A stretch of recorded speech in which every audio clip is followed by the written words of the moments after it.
oak, granite, lilies by the road. Remember me? I remember you. Clover brushing clover hills.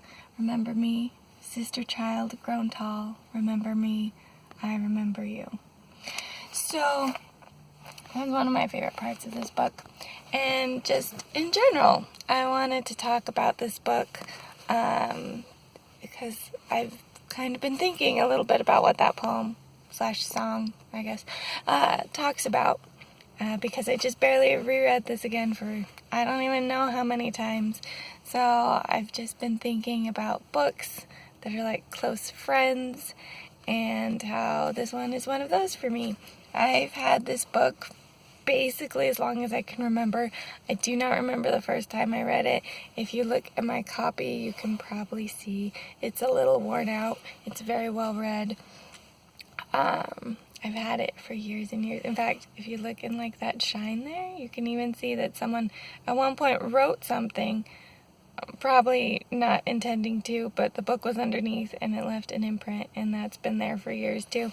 Anyways, this book is one of my old friends, so I was curious if anyone else had old friends that were books, and just wanted to talk a little bit about this particular one of mine. So if you've never heard of Ella Enchanted and can't guess from the title, it is a retelling of Cinderella, but it's my favorite retelling of Cinderella, because most stories of Cinderella, it's like she's the scullery maid to the stepmom and the stepsisters, and they're mean to her. She goes to the ball, falls in love with the prince, and that's that. Ella Enchanted starts long before the ball. It gives you Ella's life before the step family. It gives you her relationship with the prince before the ball, which is so unique, and I love it so much. They're just like best friends. And then things happen, and she has to go to the ball in secret and is wearing a mask and trying to be close to him without him being aware that she's there. And it's just a beautiful, charming retelling of Cinderella. If you have not read this book, read it. It's great, especially if you love like fairy tales and stuff. Obviously, it probably won't suit everyone, but for me, it's just an old familiar friend. And last night, I got this craving that I was like, thinking about this book, remembering some of my favorite scenes from it, and I was like, I just want to read Ella Enchanted again. So I went and I did that. It only took me a couple hours. It's a fairly short book, pretty fast, easy read, probably meant for people much, much younger than me. So it's got pretty straightforward, simple writing, but it's done well. Ella has a lot of personality. All the characters really have a lot of personality, which I quite enjoy. She's a little bit of like a klutzy girl, and that kind of plays into the story. All that. I guess, too, if you're unaware of this story, and it is in the title and within like the first page of the story, it's called Ella Enchanted, because when she was a baby, she had a curse put on her that she had to always be obedient. So that kind of flavors up the story too. I think it could have still been a fun retelling without the obedience thing, but that kind of plays into later on, like I was talking about, when she goes to the balls and is trying to hide that she is who she is from the prince, but still be near him. It's, she's trying to, like, protect him, not be like, I can't marry a prince when I have this stupid obedience curse on me, or someone might find out and then tell me to assassinate him and or his family. So she's trying to protect him, and it's all really well done. And I really love this story.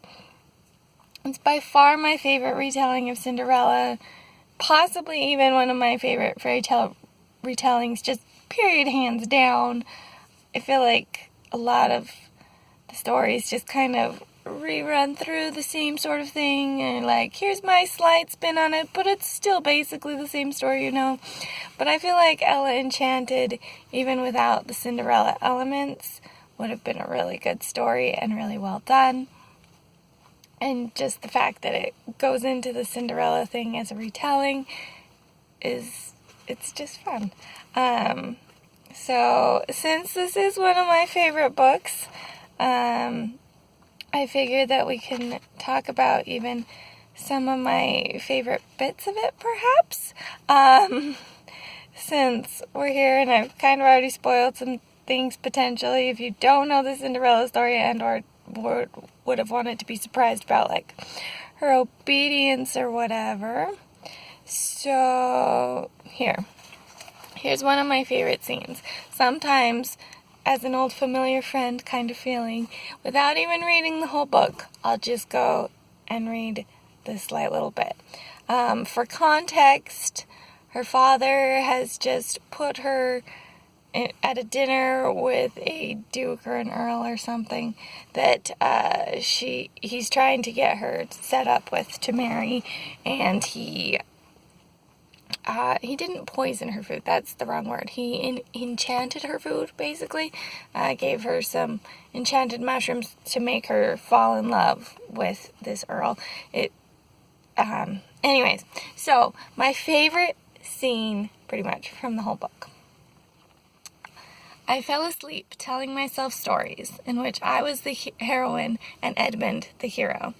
But my last conscious image was an image of Prince Char when he'd caught the bridle of Sir Stephen's horse. His face had been close to mine. 2 curls had spilled onto his forehead. A few freckles dusted his nose, and his eyes said he was sorry to see me go.